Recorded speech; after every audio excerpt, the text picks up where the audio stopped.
This is ChestertonRadio.com. From Hollywood, it's time now for Bob Bailey as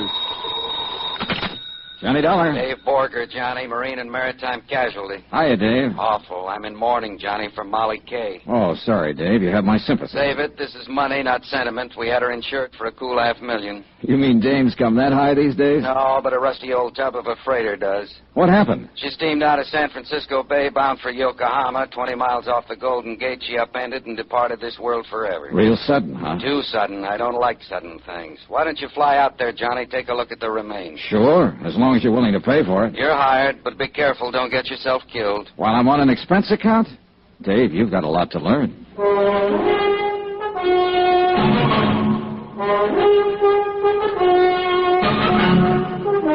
Tonight and every weekday night, Bob Bailey in the transcribed adventures of the man with the action-packed expense account, America's fabulous freelance insurance investigator. Yours truly, Johnny Dollar.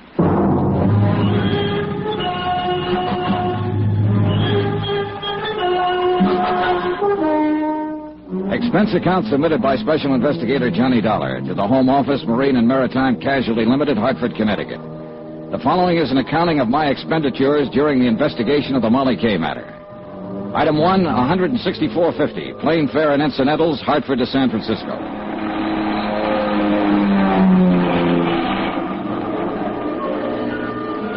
It was mid-morning when I landed, and the city on the Seven Hills glittered under the bright sun like a fabulous hoard of jewels. A cool, crisp breeze was driving the usual night's bank of fog out toward the open sea, and the clear waters of the bay danced and sparkled from the touch of the wind. It was a day and a place that felt lusty with life and the joy of living. And yet 36 hours before, the freighter Molly Kay, with a crew of 43 men, had steamed out across this same bay, passed under the high arch of the Golden Gate Bridge, and disappeared into the gray oblivion of the Pacific, gone down to her death. Item 2, $1.55, local transportation. Limousine to my hotel, where I barely had time to check in.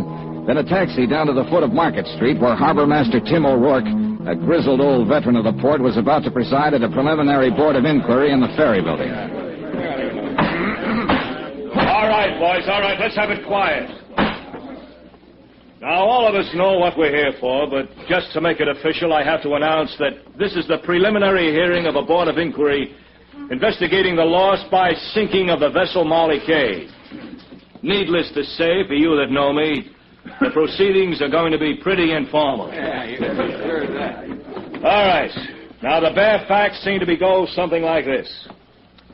The Molly Kay cleared her berth at Pier 29 at 10:12 p.m. night before last. Destination, Yokohama. Primary cargo, grain. The Molly Kay was a steel-hulled Class C freighter, oil-fueled, with a steam turbine drive.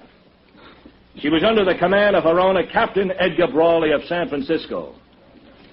Now, is Captain Brawley present? I am, but if you're expecting me to testify... later, Captain, later. All right. At 10:38, the Molly Kay dropped her pilot and proceeded on out to sea. Fog conditions were reported at the time as medium to dense. Then at 12:49 a.m., the radio operator on duty at the Point Bonita Coast Guard station picked up the first distress signal. Now I'll call the first witness, the officer in charge of the rescue operation, Lieutenant Commander Barton Fields of the United States Coast Guard. Will you take the witness chair, Commander? Now raise your right hand, Commander. Do you swear the testimony... The inquiry moved along, the whole truth, but not much came out that wasn't already known. The Coast Guard commander testified that 5 minutes after the first distress call, the Molly Kay had sent a second SOS, stating she was sinking rapidly by the bow. According to the message, the vessel had struck a submerged derelict. The captain and crew had taken to the lifeboats, and 2 of these were picked up immediately. A third boat, missed in the heavy fog, made shore and beached under its own efforts. Now, according to this report, 2 men, William Mack, machinist, and Benny Wong, steward, are still missing. Now, further search has now been abandoned, and these men are presumed to be dead. I think that's all, Commander. Thank you. Radio operator G.A. Beck take the witness chair. While the testimony went on, I studied the teletypes from the home office that I'd picked up at the hotel. Again, nothing much that wasn't already known, with a few exceptions. A stray fact or two, a couple of odd details, nothing else. But the seeds of suspicion are pretty small, and if they're kept well watered, sometimes they grow up into nice, tall, blooming hunch plants. Then Chairman O'Rourke called the witness I was most interested in. Will Captain Edgar Brawley please take the chair? The man who stood to collect $500,000 if the sinking was legitimate. But I was pretty sure it wasn't. Raise your right hand, Captain. Do you swear that the testimony you are about to give is the whole truth and nothing but the truth? I do. You can sit down. He was a man about 50, maybe older, but he had the body of a young bull. Hard, stubborn, belligerent. He figured to be a tough lad to tangle with in court or on the deck of a ship. Now, Captain, will you tell us what happened in your own words? Starting where? From the time you dropped the pilot. Unless something happened earlier that might have some bearing on this case. There wasn't nothing happened earlier or later that got any bearing on it. We hit a submerged derelict, that's all. Now, what more do you want to know? Your story, Captain, just for the record. Be no different from what you've already heard from all the rest of them here. This is an official board of inquiry, Captain, whether you like it or not. I'll be the judge of what's important and what isn't. Yes, sir. Well, after we dropped the pilot, I set a course north 77 west, aimed to bring us into the main shipping lane by daybreak. Then I assigned the watches, had the deck gear stowed away, opened the trip log, got ready to settle down for the night's run. Normal procedure, in other words. That's what I told her. There wasn't nothing that was... Go on with your story, Captain. My first officer took over the bridge, like he already told you he did, and I went to my quarters. What was the weather like at the time? Same as it'd been all evening, so foggy you couldn't see 100 feet from the bridge. And you took all the usual precautions prescribed for such a condition? Of course. Go on. Well, it was a while before midnight. I was still in my quarters, awake in my bunk when she hit. It was a big crash, like a torpedo had took us, and the lights went out. We started losing the headway, and a couple of minutes later, the engineer cut the engines and pulled his fires. Water had busted right through number 1 and number 2 bulkheads and was rising fast in the boiler room. Must have ripped half the bottom out of it. What did you do next? I called the engine room gang on deck, and... well, then I give the order to abandon ship. She sank less than 10 minutes after we got the boats off. Well, I guess that's about the size of it. Submerged derelict in the shipping lane. It was an accident, pure and simple. All right, Captain. I guess there's nothing more. Mr. Dollar? I wonder if I could have your permission to ask the captain a few questions. Well, it's kind of unusual, but like I said, this is an informal hearing, so, Captain Brawley, Mr. Dollar is a special investigator for the insurance company that holds the policy on your ship.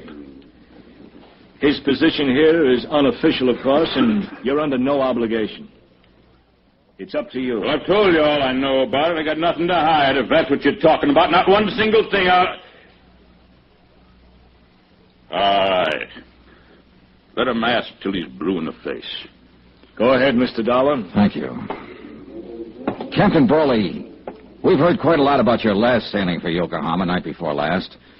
But there hasn't been any mention of the first time you started to leave, a little over a week ago. Had no bearing on this. Maybe not, but let's talk about it anyway. According to my report, you were 6 hours out of San Francisco when you radioed the Coast Guard to stand by. You had a cargo fire in number 2 hold. That's right. A little while later, you told them you had the fire under control, but you were returning to port. I wanted to check the damage, make sure the ship was sound. Yeah. So you laid up in harbor for a week. You filed a claim with our home office in Hartford for estimated damages of $6,300. Come to more. But when the company appraiser called at your office on Pier 29, you refused him admittance to the ship, and an hour later you wired Hartford and canceled your claim. That's right. A $6,300 loss, fully covered by insurance, and you suddenly decided not to make any claim for it? I'd have lost more if I had claimed it. How do you figure that? Because I had found out that I'd have to lay up here for another 2 weeks while that sneaking company of yours checked the facts, as they call it. I had a cargo on board. I had a delivery date ahead of me. Couldn't afford to waste 2 weeks. What caused the fire? I don't know. Who found it and reported it? A man named Bill Mack. All right. He was one of the 2 men that drowned when the ship went down. What of it? What are you trying to make out of it? All right, let's quiet down now. Let's have order in here. Now, at the time of the accident, Captain, the sinking, we're led to believe that it was a little foggy out that night. You doubt it? No, not in the least. That's why I can't quite understand how you managed to see that submerged derelict. I didn't see it. Then who did? Nobody, as far as I know. That fog, you couldn't see your hand in front of your face. There was no fog the next day. The Coast Guard searched the area for hours, and they didn't see it either. Well, it probably sunk when we hit it. Just what are you getting at, Dollar? How do you know there was any submerged derelict, Captain? What do you mean? You said there was a big crash. All the crew members described the accident as a sudden hard shock. In fact, one of them, Mr. Hawkins there, who was up for it on bow lookout, said it felt like a blast, like something... No, you don't. Oh, no, you don't. Mr. Hawkins. I didn't say it was no blast. What I said was it just kind of felt like one. You ain't going to go putting no words like that in my mouth, Mr. Dollar. You ain't going to get me mixed up in this. Mixed up in what, Mr. Hawkins? In this here whatever's going on, or whatever you're trying to claim is going on. I just don't know nothing about it, about anything. And I just don't want anybody putting words in my mouth, that's all, claiming I said something I didn't. Well... Just what exactly is it you're hitting at, Mr. Dollar? Not hitting, Captain, I'm saying it. I don't think there was a derelict. I think the Molly K was sunk by an explosive charge placed in a hole. Are you accusing me of that? Not accusing anybody, not yet. All right, now let's settle down. I sink my own ship just to collect a few lousy bucks worth of insurance? I don't know who did it, Captain Brawley, but I'm going to find out. And whoever it was, they're in it up to their neck. 2 men died when the Molly K went down, so this thing's a whole lot worse than just a crooked insurance racket. It's a case of cold-blooded murder.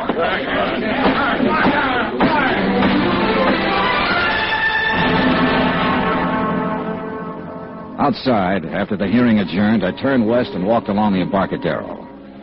I looked at the crowds and the sunshine and the seagulls out over the bay. It was all brisk and bright and cheerful. But I felt cold in the pit of my stomach. They were scared in there, all of them, scared to death. The smell of fear in that hearing room was so thick you could cut it with a knife. And I meant to find out why.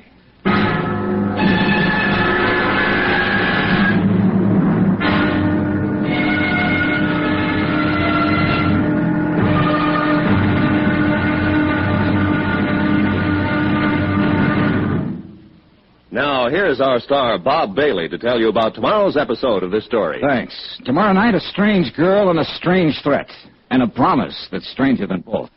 Join us, won't you? Yours truly, Johnny Dollar.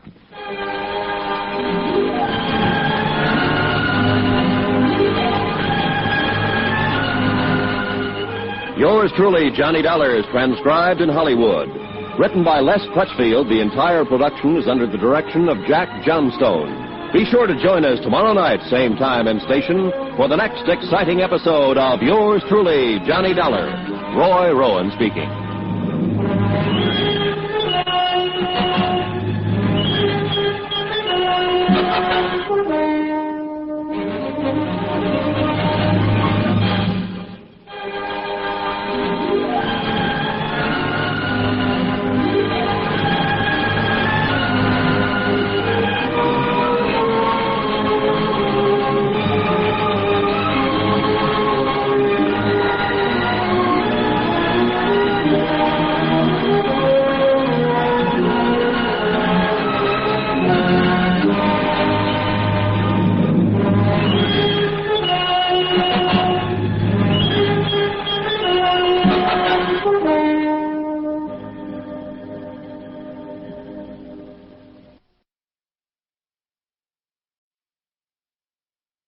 From Hollywood, it's time now for Bob Bailey as... Johnny Dollar. You don't know me, Mr. Dollar, but you're going to. Well, I can hardly wait. You won't have to wait.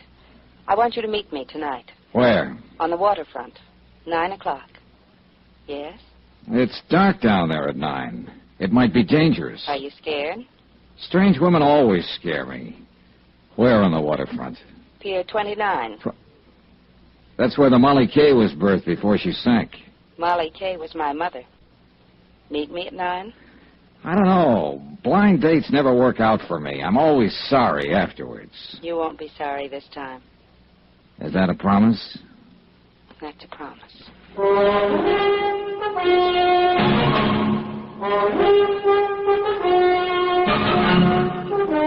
Tonight and every weekday night, Bob Bailey in the transcribed adventures of the man with the action-packed expense account. America's fabulous freelance insurance investigator. Yours truly, Johnny Dollar.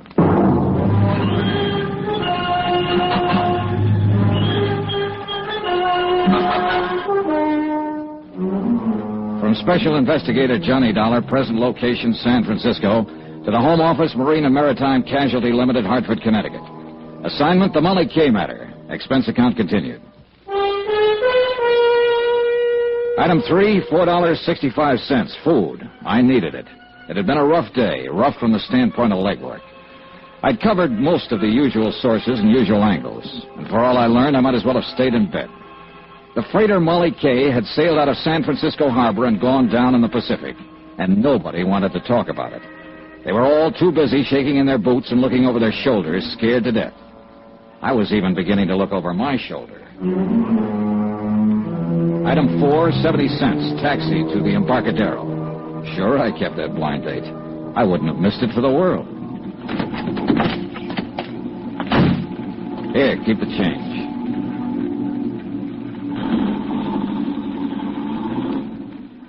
It was dark and lonely along the waterfront. The fog was down, drifting in off the bay, dimming the scattered streetlights with a damp haze and muffling the sounds of the city. Alcatraz, lost and hidden somewhere behind a murky, wet blanket, kept sounding its mournful warning across the water. And the night gulls seemed to cry out in answer to it. I crossed the siding tracks and headed toward Pier 29 and toward whatever was waiting for me there. Or whoever. The office and warehouse of the Brawley Shipping Company, owner of the Molly Kay, was about halfway out the pier. I'd been there earlier in the day and found it closed and locked.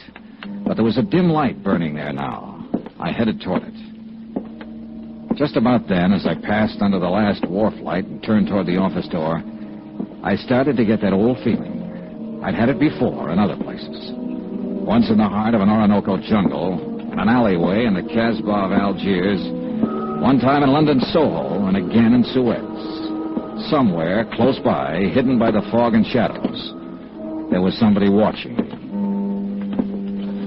I stood listening, straining to hear some telltale sound in the darkness. Nothing. But there were a dozen hiding places within a radius of 50 feet, and I wasn't fool enough to start searching them, not knowing what I'd find. I turned to open the door to the Brawley office. Get your hands up, Mac. He'd been standing behind a post right beside the door. Okay. Now, what are you prowling around here for? I was restless, couldn't sleep, and I loved that foghorn. Wanted to get close to it. Knock it off, wise guy. This is a gun in your back, not a peppermint stick. Oh, don't say things like that. I faint easy. One more smart crack at... Wait a minute. Turn around toward the light. Sure. Always glad to oblige. Just sucker up. All right, come on, let go of it. Stop it. You let go of that gun. You're going to break my... All right. Come on, get up, get up. Come on your feet.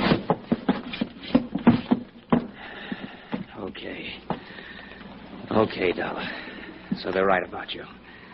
You are tough. Is that what they say? I've heard it around. And how come you jumped me? I didn't know it was you, not till you turned toward the light. Just saw somebody was prowling around the office here. Who's there? What's going on? It's all right, Ellen. Dean, what are you doing here? I could ask you the same thing. Why, I just came down to do some work on the books and... Oh. This is that insurance investigator, Johnny Dollar. Yes, I know. What do you mean you know? I asked Mr. Dollar to meet me here tonight. Why? What are you up to? Nothing. I wanted to talk to him, that's all. Down here alone, huh? At this time of night? Dean, suppose we talk about it tomorrow. Okay. That's the way you feel. Not a matter of how... We'll discuss it tomorrow. All right. Oh, the gun, Dollar. Do I get it back? Oh, sure. Here you are. Don't let anybody take it away from you now. Don't worry. They won't. I'll see you tomorrow, Dean. Yeah. Yeah, sure. Come in, Mr. Dollar. I followed her into a suite of offices that were a lot plusher on the inside than they were on the outs. Mahogany paneling, leather chairs, rugs, sofa, an open fire burning.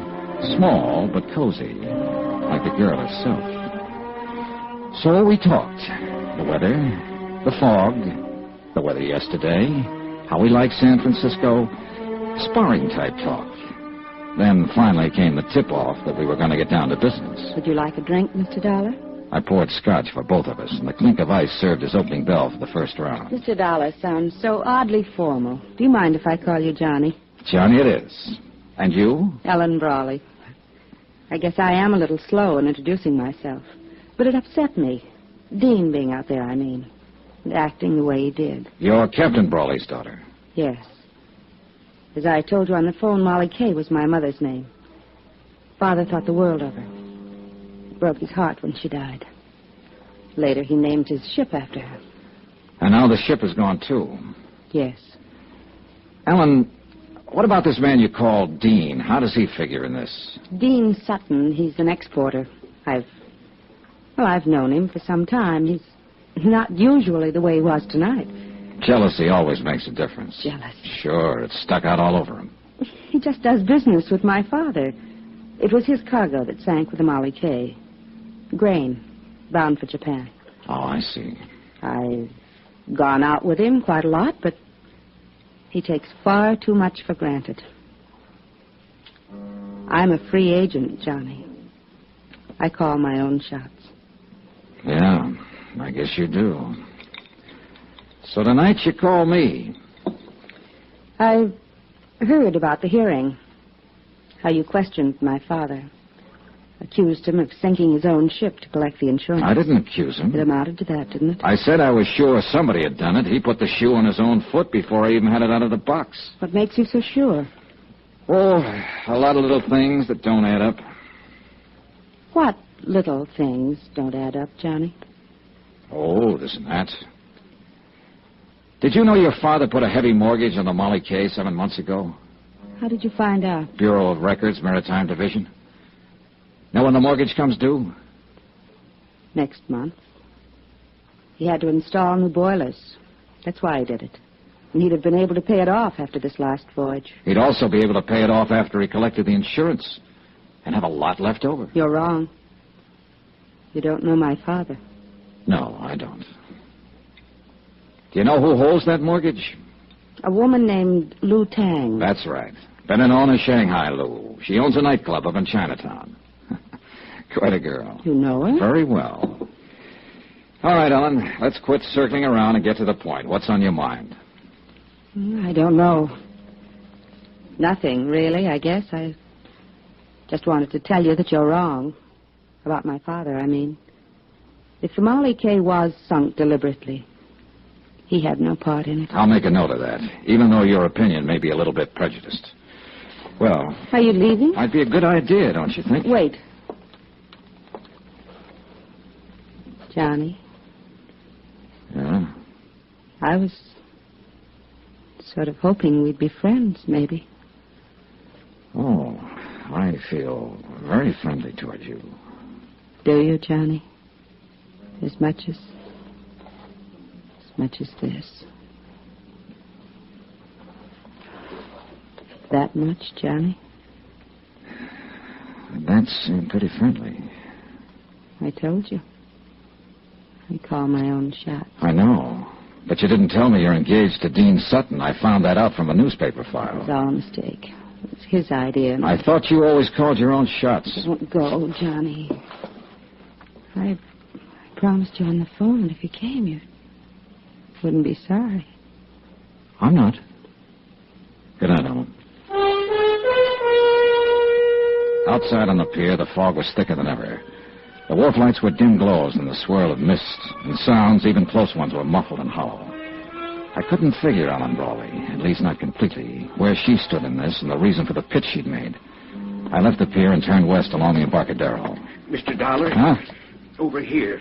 Get out of the light. Evening, sir. You're out late, Mr. Hawkins. Well, I was waiting around. I kind of wanted to talk to you. I saw you come in the taxi cab earlier. All right, let's talk. I hope you don't hold it against me, jumping up in the hearing room that way, but I was scared. Scared of what, Mr. Hawkins? I don't rightly know. That's the trouble. But there's something strange going on, Mr. Dollar. And it ain't safe for a man to let on he notices. The whole crew feels the same way. That's why they ain't talking about it. About what? Things that happened. Things that ain't been brought out yet. And I wouldn't be talking neither if Bill Mack hadn't been a mighty good friend of mine. Bill Mack. He was one of the 2 men who went down with the ship. That he did. May he rest in peace. But you're wrong, Mr. Dollar. There wasn't 2 men. Bill was the only one. What? That Chinese steward, Benny Wong, he didn't drown. He was in that lifeboat that got to shore. Then the men in the boat knew it. Why didn't they say so? They were scared to. He disappeared later, and they was all scared to say anything. I don't know what's happened to him. Here, back of this wall. Keep your head down.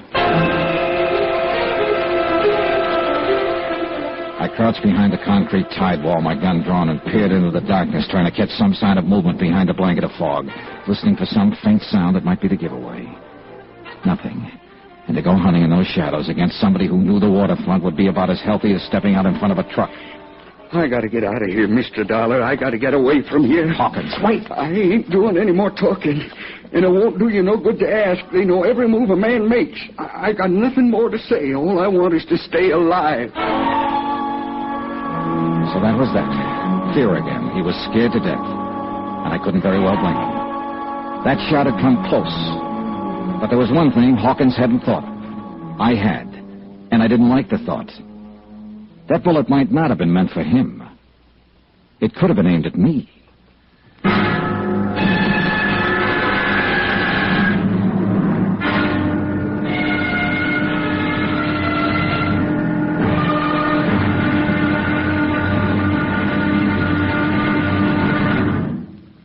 Now, here's our star, Bob Bailey, to tell you about tomorrow's episode of this story. Thanks. Tomorrow night we find out that a dead man can tell a tale. It all depends on how he died. Join us, won't you? Yours truly, Johnny Dollar.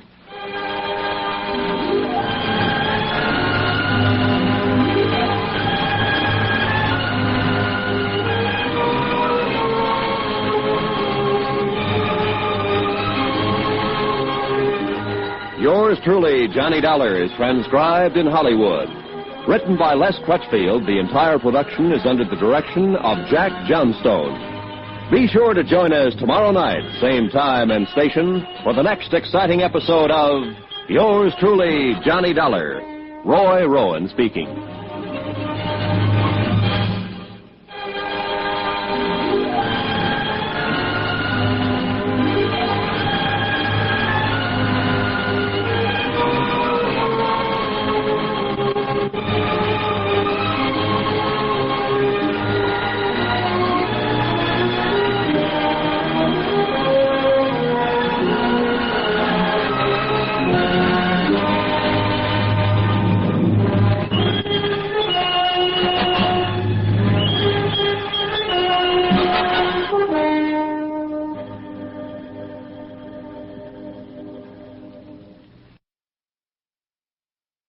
This is Chesterton Radio, the true, good, and beautiful at chestertonradio.com.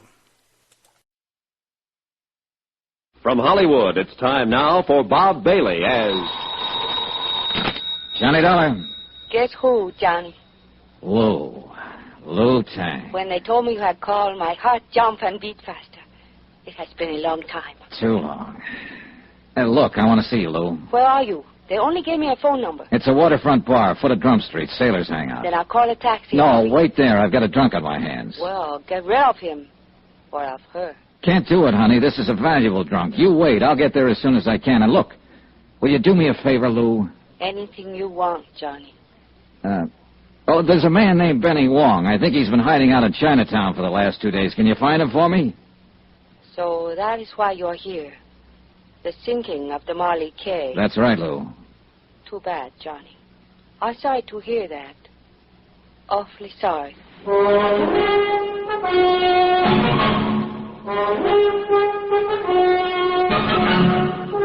Tonight and every weekday night, Bob Bailey in the transcribed adventures of the man with the action-packed expense account. America's fabulous freelance insurance investigator. Yours truly, Johnny Dollar.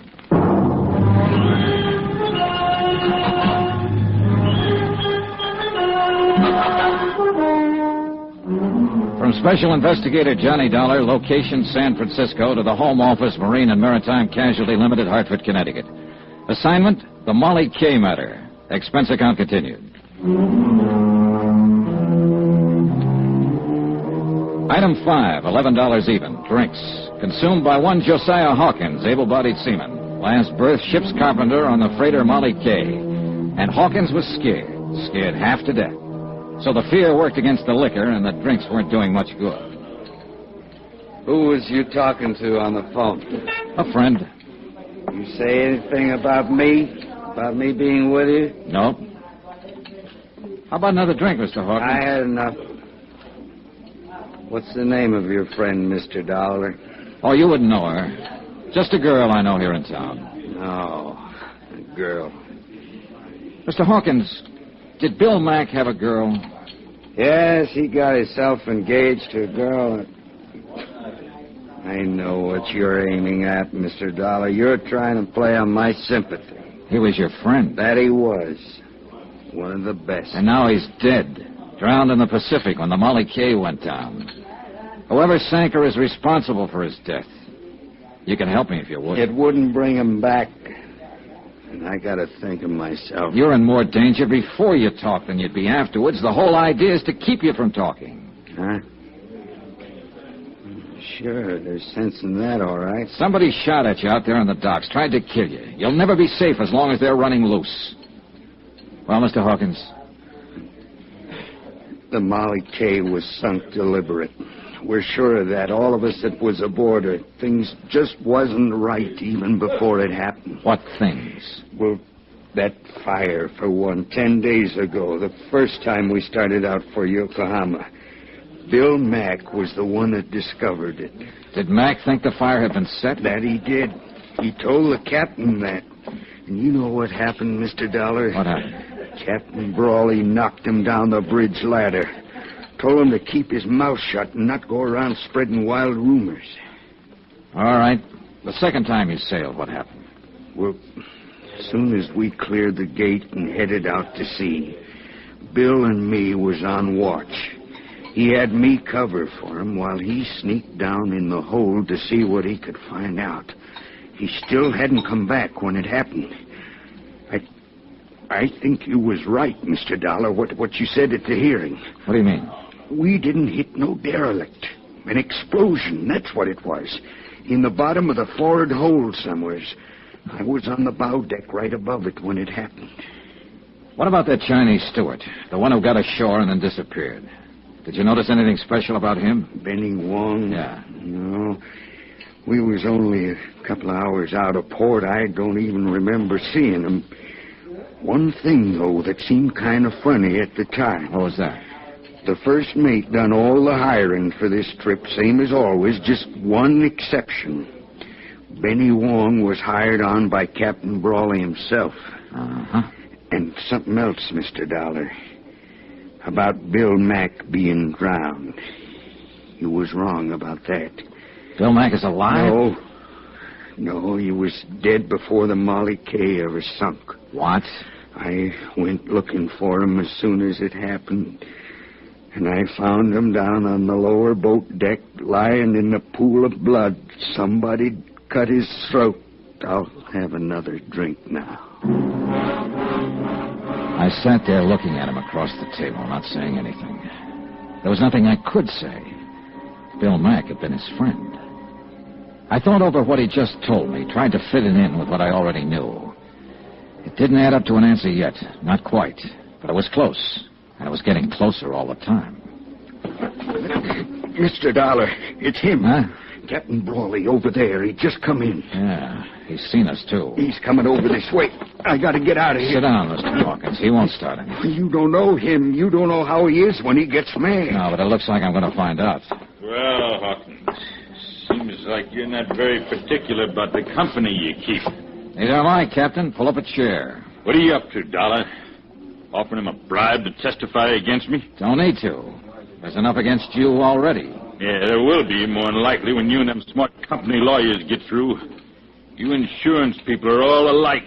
You're right there to collect when it's due you, but you squirm when it comes to paying off. Well, now, that depends on the circumstances, Captain, and in this case, well, I wouldn't go spending that money yet if I were you. That's what you've been telling them, huh? When I've got anything to tell, I'll tell it to the courts. Yeah, along with anybody else you can turn against me. Like my own daughter, for instance. She even sneaked around and tried to turn her against me. Not that took much doing. And Dean Sutton, owner of the cargo.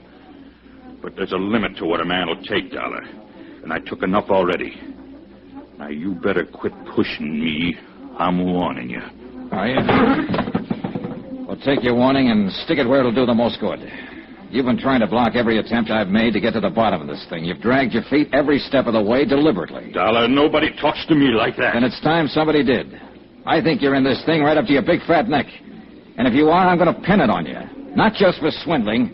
If you were behind the sinking of the Molly K, I'm going to see to it that you stand trial for murder, too. I warned you once. Now, Mr. Dollar. Oh, all right, Captain. Learn it the hard way.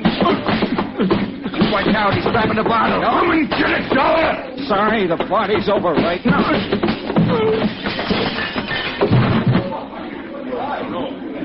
You better get out of here, Hawkins. He's not going to feel very friendly when he comes to. You're the only man I ever seen stand up to him, Mr. Dollar. There was one other one. Bill Mack. I left Captain Brawley lying there on the floor. They were throwing water on him when I walked out. I hadn't wanted the fight, but there'd been no choice. And it had given me one new fact to fit in. The captain's coat fell open when he hit the floor. And I saw he was packing a gun. Expense account, item 6, 80 cents. A taxi fare to Chinatown and a rendezvous with Lou Tang. Shanghai Lou. A strange woman, this one. Wise, shrewd, and alert. Hard and tough when she feels that way. Soft as a kitten when she feels that way. Her nationality, history, age, nothing certain about any of that. But there's one thing that is certain. She's the most beautiful woman I've ever known. It is good to see you, Johnny. How long has it been? Last year, Lou, in Paris. How could you forget? I didn't forget. I only wanted to see if you had. Kiss me, Johnny. Oh. I came here to talk business. Oh, business. I don't feel like talking business. Simmer down, baby. Let's get married. All right. But first, when? let's tomorrow. Now, if Why not tonight? It's too late. We'd have to wake somebody up. Always problems, reasons. I don't think you even want to marry me. Sure I do. I've been mad, too, for years. Then why didn't you in Paris? Lou, it's no time to go into that again. Look, I'm on a case, a rough one. And it's just possible that you may be mixed up in it. Johnny, I did not sink the Molly case, so there you are. That takes care of the business. Let's get married. Will you sit back down there? That does not take care of the business. What more do you want to know? Several things. Benny Wong, for instance. That man you asked me about? Yeah, they said he went down with the Molly K, but I found out different from one of the crew. I have not found Benny yet, but I have people looking, so why don't you and I... Lou, I've known you too long. You're not fooling me. Fooling you? The patter is good, but it's not covering the fact that you're bothered. You've always bothered me, Johnny. That's not it. How do you figure in this thing, Lou? I don't really know what you mean by this thing, Johnny. You had a pretty heavy stake in the Molly K. A $100,000 mortgage loaned to Captain Brawley. A sound business deal, that's all. I have investments in many ships that sail out of San Francisco. Ah. And, of course, the investment was covered by insurance. Naturally. I made sure of that before I advanced the loan. Don't let the soft brown eyes fool you, Johnny. I'm a hard-headed businesswoman. Yeah, I know. It was a business deal. Nothing else. Showed every chance of being a profitable voyage. He was carrying a cargo of wheat. The Tokyo grain market has been advancing steadily for 3 months. As to what happened, I don't know anything about it. I don't understand it. That's straight, Johnny. That's all I know. What about this fellow, Dean Sutton? Do you know him, Lou? I've met him. I understand he's engaged to Captain Brawley's daughter. But beyond the... Pardon me a moment. I'll see who it is. The visitor was a young Chinese lad. She stepped outside to talk to him, and I lit a cigarette and waited for her. I thought over what she'd said, tried to see behind it, and to decide whether to believe it or not. Lou Tang was not a person you could push. I stood up when she came back into the room. You're not leaving, Johnny. Yeah, I think I'd better. But you'll see me tomorrow? You know I will. What if I were mixed up in this? Would you send me to jail? You know the answer. Yes. And you're the only man I know who would. I'd be gentle about it, no? I think you really would. You're sweet, Johnny. Awfully sweet. I'm a doll. I've made up my mind to take no part in this, to stay completely out of it. But I'm going to tell you something. What do you mean? That man who just came to the door, I've had him out looking for Benny Wong. Has he found him? Not yet. But he's found out something about him. Johnny, if the Marley K was sunk on purpose, how do you think it was done? By an explosion in the bottom of the fort hold. Benny Wong was a demolition sergeant during World War II. He's rather well known as an expert on explosives.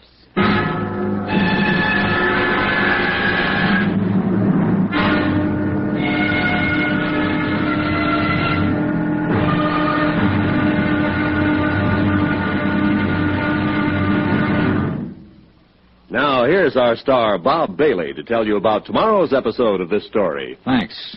Tomorrow night, a double cross, a double play, and a lovely girl forces the jealous sea to give up its dead. Join us, won't you? Yours truly, Johnny Dollar.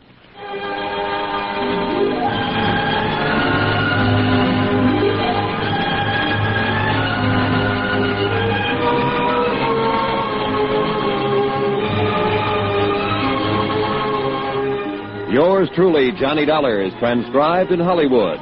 Written by Les Crutchfield, the entire production is under the direction of Jack Johnstone. Be sure to join us tomorrow night, same time and station, for the next exciting episode of Yours truly, Johnny Dollar. Roy Rowan speaking.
This is Chesterton Radio, your home for podcasts of works by G.K. Chesterton, plus drama, comedy, mystery, science fiction, big bands, and much more. The soundtrack to your Chesterton day at chestertonradio.com. From Hollywood, it's time now for Bob Bailey as... Johnny Dollar. Hi, Johnny. Dan McKay, Harbor Police. Dan, I was planning to drop by and see you about the sinking of the Molly K, but I've been pretty busy since I got here. Yeah, so I've heard. Johnny, you're under arrest. What did I do? Park in a red zone, walk in the grass? I'm not kidding. I mean it. Oh, what's the charge? Now, let's see. Assault and battery, aggravated assault, assault with intent to do bodily injury. Hold it, Dan. That's enough. Don't you want to know who signed it? I already know. That's practically an admission of guilt. You know that. But I've got witnesses. So is he. Huh? I think you'd better come down and talk about it. Or you'll send out the wagon, is that it? I'm serious, Johnny. All right, Dan, I'll be down.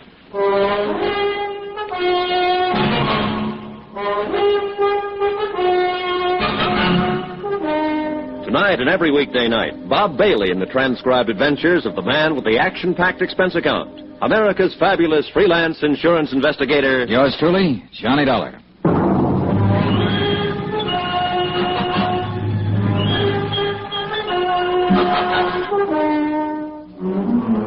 From Special Investigator Johnny Dollar, location San Francisco, to the Home Office Marine and Maritime Casualty Limited, Hartford, Connecticut. Assignment, the Molly K. matter. Expense account continued.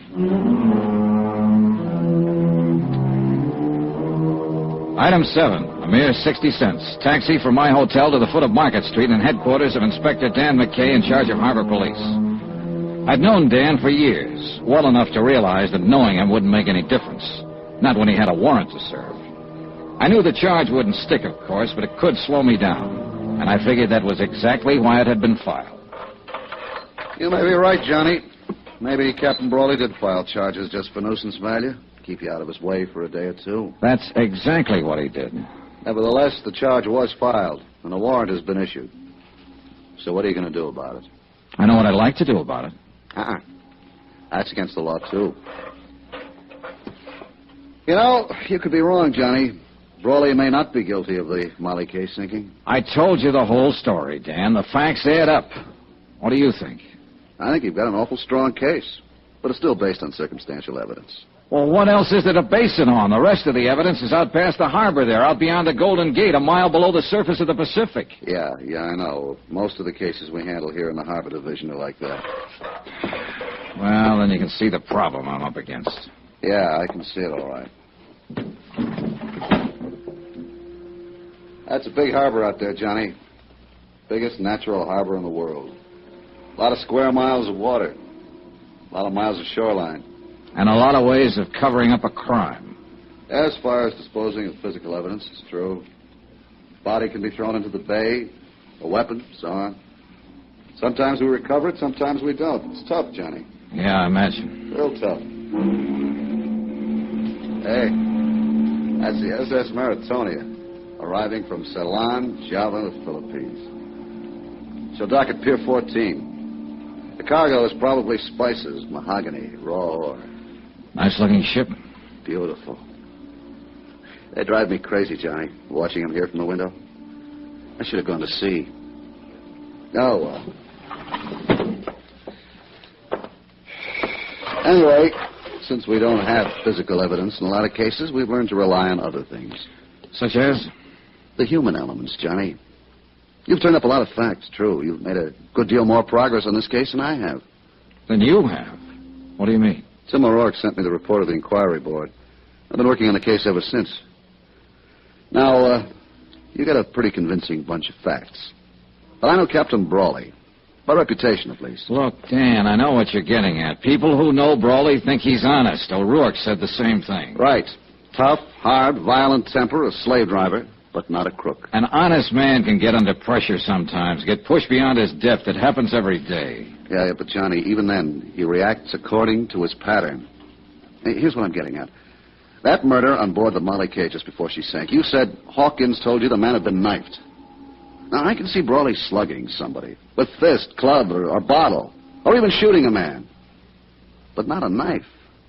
Not in his nature. That's what I mean by human elements. And you're right, Dan. I agree with you. I don't think it was Brawley who killed him. Here's the way I see it. Brawley was pressed for cash. The mortgage on his ship was due in 30 days. He was carrying that grain for Dean Sutton on a contingency basis. He might not make any money, or at least not enough. He was probably doing it as a favor to his daughter. She and Dean Sutton are engaged. Yeah, I know, So the first time out, he tried setting that fire on board. It didn't work. One of the crew, Bill Mack, discovered it before it got started.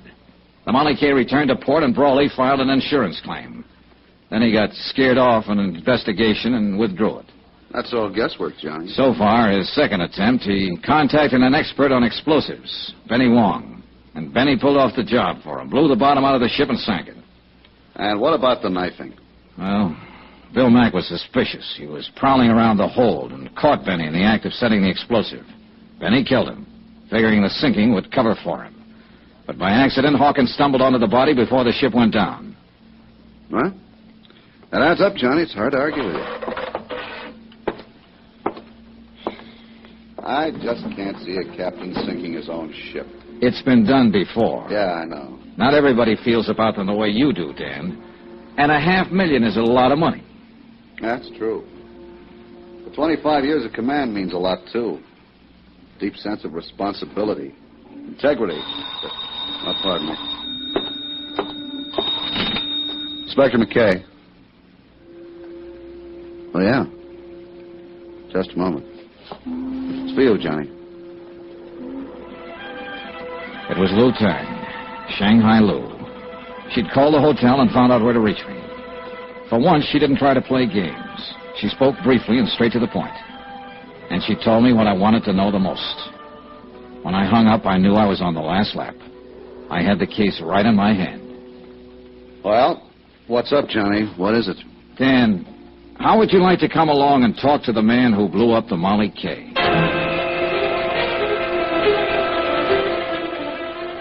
Item 8, 80 cents. Another taxi. A short run from the foot of Market to Fisherman's Wharf. Lou Tang's spies had told her Benny Wong was holed up in a back room of the Fa Song Fish Company out on the docks.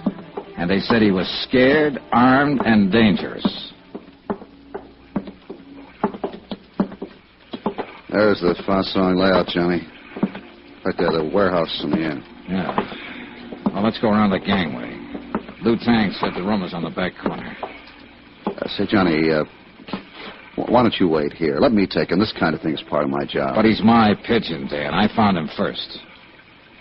There's a door at the back. That must be it. Yeah, only one it could be. Besides, I'm under arrest. If you let me alone, I might escape. Yeah, sure. You got a gun, Johnny? Yeah. All right. Let's go. We moved quietly up to the blank wooden door opening onto the gangway over the water. There were no windows in the back wall, so we were certain we weren't being watched from inside. We stopped at the door, and McKay reached for the knob and tried it gently. It's unlocked. Good. You ready? Go ahead. Hey, hold it, police officers. How's that gun? Drop it fast. This doesn't look much like Benny Wong, Johnny. No, it doesn't. Now, look here. What do you do, Dean? Go around with a gun in your hand all the time? You're making a mistake, Dollar. I don't know any more about this than you do. Any more about what? What are you doing here, Dean? Never mind, Johnny. Here's what he means. Huh? Oh. Well. So we don't talk to Benny. Shot 3 times. Yeah. Any one of the bullets would have done the job. You weren't taking any chances, were you, Dean? I didn't shoot him. I just got here. How did you know where he was hiding? I didn't. I didn't know anything about him. I got a phone call. Somebody said to meet them here. Said to give me the lowdown on the sinking of the Molly K. What somebody? Who was it? I don't know. Man or woman? Man, I think. Voice was muffled, so I came here to meet them. And we find you standing over a dead man with a gun in your hand. I found him like that. I figured it was a trap. I don't know anything about him. Oh, no, of course you don't. You're just a babe in the woods. Hold it, Johnny. Barking up a wrong tree. What do you mean? This man's been dead for several hours. Since early morning, I'd say. And he was shot with a .45. This gun of Sutton's is a .32. So that's that. Johnny, what was the caliber of the gun you saw Captain Brawley wearing? A .45, Dan. I'll put out a bulletin and we'll pick him up. Wind up. The bets were all in. There was nothing more ahead but the showdown. Dan tore up the warrant on me, of course, and I went back to my hotel room to wait it out. That seemed the safest place to be. Brawley would be desperate now, half out of his mind. And of all the people he hated most, I was number one. So I lay back on my bed and waited. I reached my gun from the lamp table, moved quietly over to the door, and took hold of the key. Who is it? Let me in, Johnny. Ellen. Just a second. Come on in. Has he been here, Johnny? Has who been here? My father. The last time I saw the captain, he was lying unconscious on a barroom floor. I just put him there. That was last night. Yes, I know. Well, what made you think he'd be here? I don't know. Guess I thought... I don't know what I thought. Oh, easy now, honey. I'm scared, Johnny. Hold me, please. I'm so lonely and scared. It's all right, Ellen. Easy now. He came home last night after he fought with you. He was furious. Then he left again, and I haven't seen him since. Does he have his gun with him? I guess so. I don't know. I don't know anything. Help me, Johnny, won't you? Of course I will. Hold me tight. Kiss me. Ellen, Last honey, night when you kissed me, I wasn't scared then. I wasn't lonely. Look, honey, would you... Hold me, Johnny.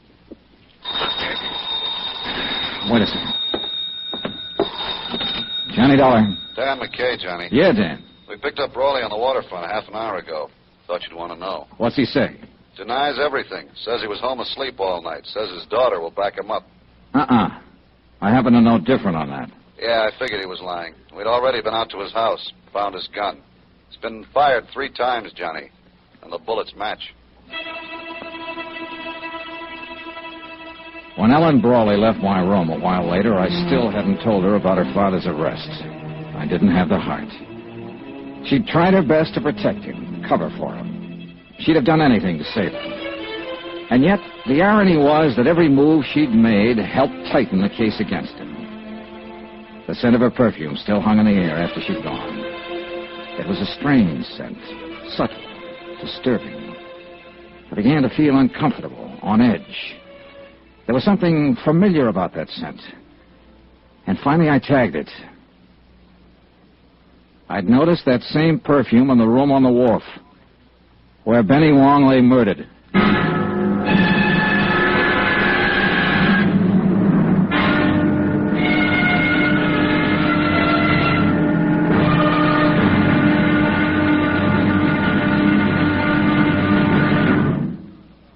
Now, here's our star, Bob Bailey, to tell you about tomorrow's episode of this story. Thanks.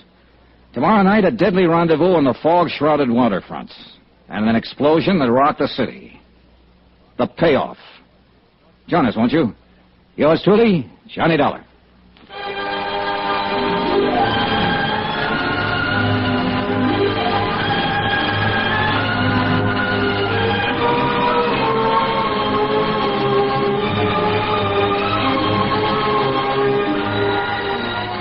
Yours truly, Johnny Dollar, is transcribed in Hollywood.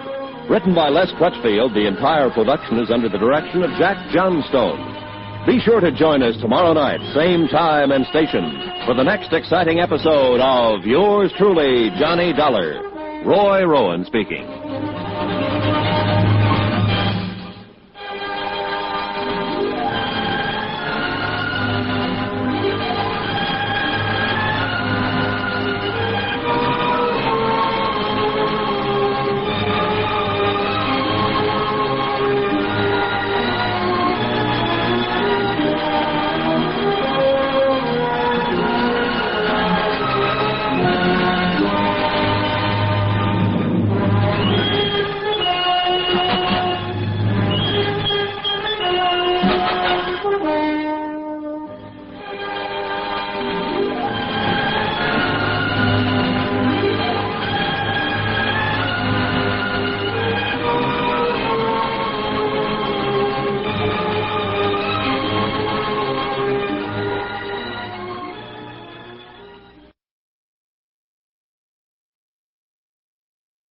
From Hollywood, it's time now for Bob Bailey as...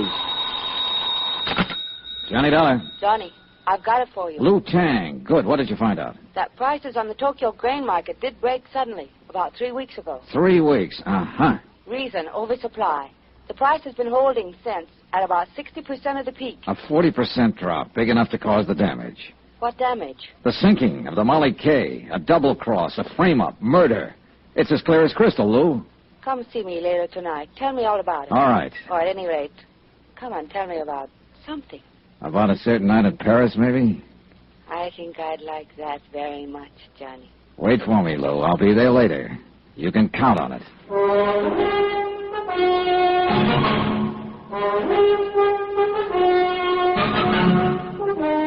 Tonight and every weekday night, Bob Bailey in the transcribed adventures of the man with the action-packed expense account. America's fabulous freelance insurance investigator. Yours truly, Johnny Dollar.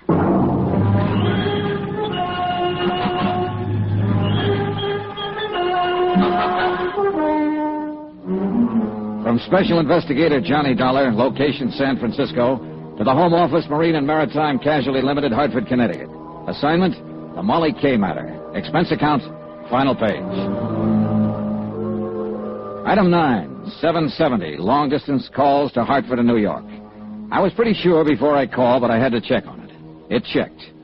Item 10, 80 cents, taxi from my hotel to the waterfront office of Inspector Dan McKay, Harbor Police. It's a funny deal, Johnny. I can't figure. Captain Brawley is clammed up tight. Won't answer any more questions. Doesn't want a lawyer. Won't even talk. It's a funny deal. Not when you consider the fact that he's innocent. What? What you said? I know. I argued the opposite. I was wrong, Dan. What is it, Johnny? Just plain stubbornness? No, but that's what it is with Captain Brawley. Maybe that's the tip-off, his stubborn bullheadedness. The human element you mentioned. How are you figuring it? If Brawley were in a money jam, he'd never scheme and connive at planning a thing like that of sinking his own ship. He's too stubborn. And besides, he wasn't in a jam, I'm sure of it.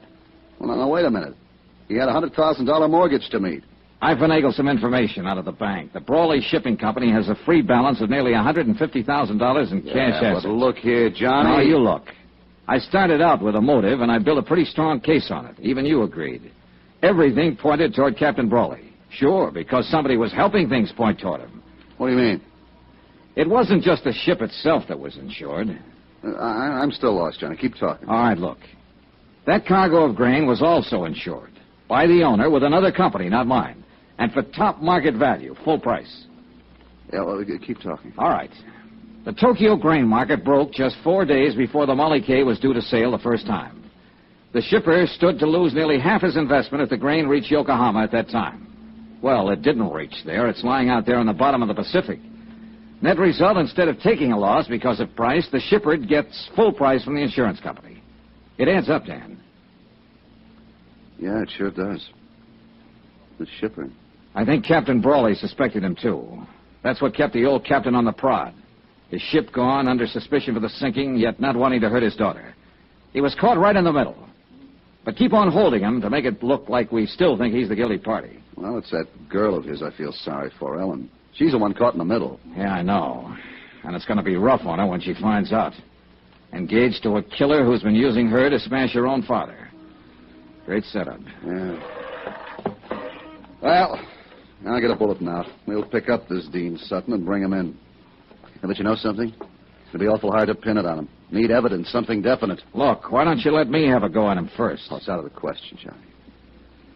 Of course, if you should happen to find him before we do, well, yeah, I might just do that, Dan. In fact, I've kind of got a hunch I will. It was a hunch, but it might be a good one. I left Dan's office and walked east along the waterfront, following the long curve of the Embarcadero with its miles of docks and wharves. The night had settled down over the bay and the city, and with it a dark, damp blanket of fog, even heavier than the night before. And because of that and other reasons, I felt cold and lonesome and alone.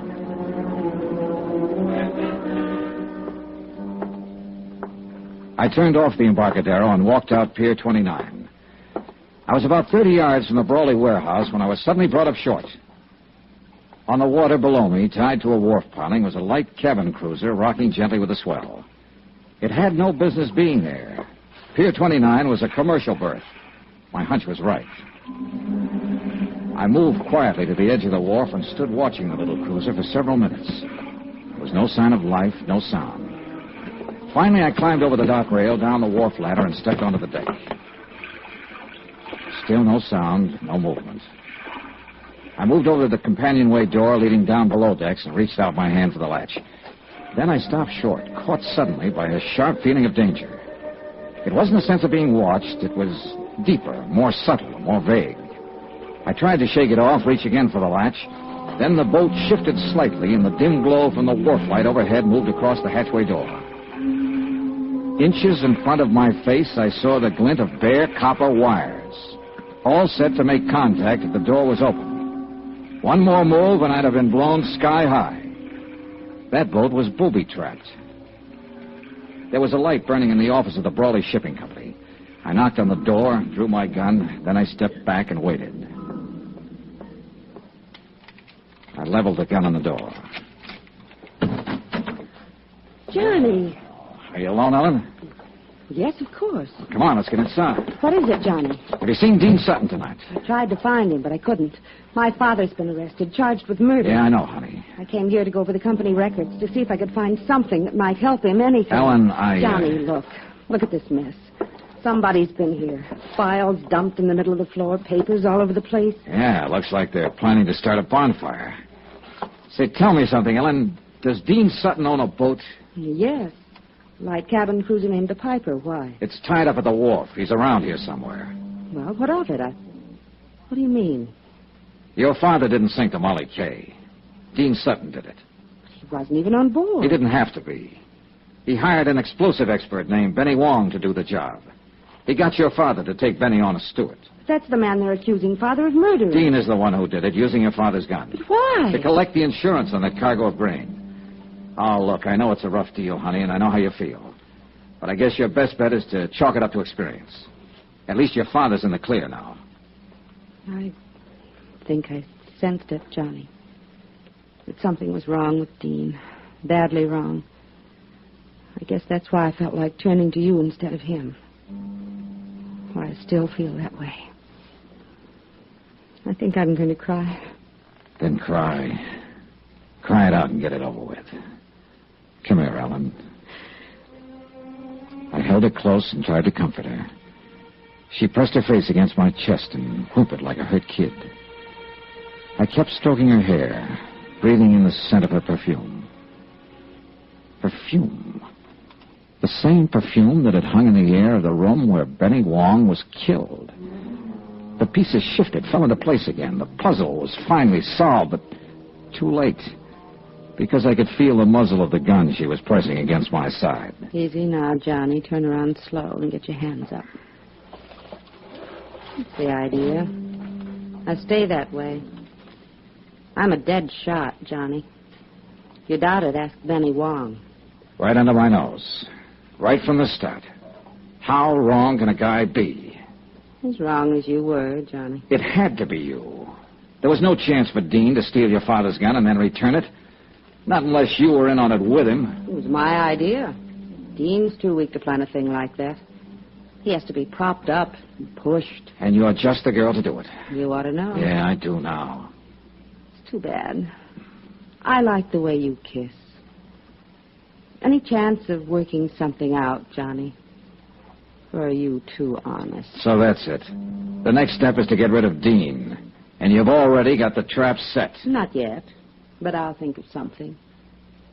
I'm clever, Johnny. Don't you think so? I heard footsteps coming along the wharf. Dean Sutton. I had only seconds to think of something, so I took a chance, edged back against the wall, inched over closer to the door. That's far enough. Don't push your luck. There's Dean coming now. He went after some gasoline. We're going to build a nice, warm fire, and you're going to have a ringside seat. Come on in, Dean. We've got a visitor. Dollar. What do you know? You walked right into it. Just like a chance paid off. He walked between us, blocked Ellen's line of fire, and I jumped him. I grabbed him around the neck, held him as a shield, dragged him back out through the door, out to the wharf. Dean! Break loose! Let me get a shot at him! I was trying to get clear of the light before Ellen could blast me with that gun, and I made it.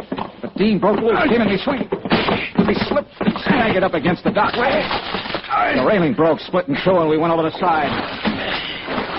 We struggled back up to the surface. Dean's hands were clenched on my throat, and I couldn't break his grip. Ellen started firing for the wharf above us, not knowing who she'd hit and not going. I took a deep breath and dragged Dean under the surface. But his hands were still on my throat, and I couldn't break loose. And lungs were bursting. My strength was going fast. I brought up my knees. He fell away from me. I was free to fight my way back up to the surface. I swam around in circles, getting my breath, watching for Dean, but he didn't come up. He didn't come up for 2 days.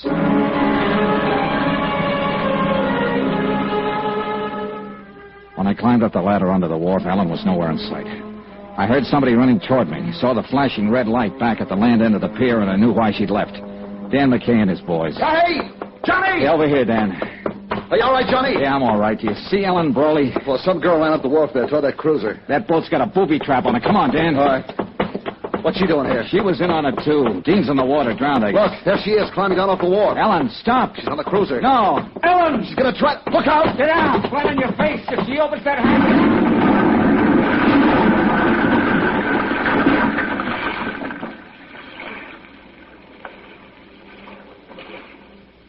Blown to bits. Booby trap. They had it rigged for me, and she... No. She didn't know about it. That wasn't meant for me. They were both pulling a double cross. Dean set that trap for her. End of expense account, except hotel and plane fare back home. Total $547.60. Well, it looks like the company pays off on this one, Dave. The ship owner was innocent. But you'll make it back. I really feel sorry for Captain Brawley. He commanded his own quarterdeck for 25 years. Strong and proud and unafraid. He had a wife once named Molly Kay, and a ship named Molly Kay. And he had a daughter, too. And now the sea has taken all of them away from him and left him cast up on the beach, a broken old man. Bitter, beaten, alone. Yours truly, Johnny Dollar.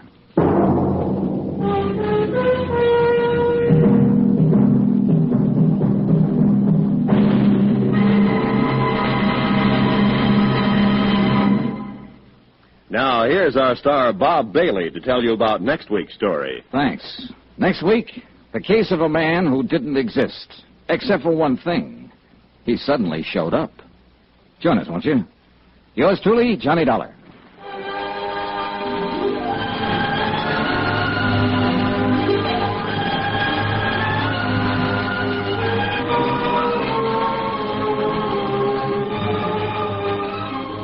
Yours truly, Johnny Dollar, is transcribed in Hollywood. Written by Les Crutchfield, the entire production is under the direction of Jack Johnstone. Heard in this week's cast were Virginia Gregg, Peter Leeds, Barney Phillips, Victor Perrin, James McCallion, and Hy Averback. Be sure to join us on Monday night, same time and station, for another exciting story of Yours truly, Johnny Dollar. Roy Rowan speaking.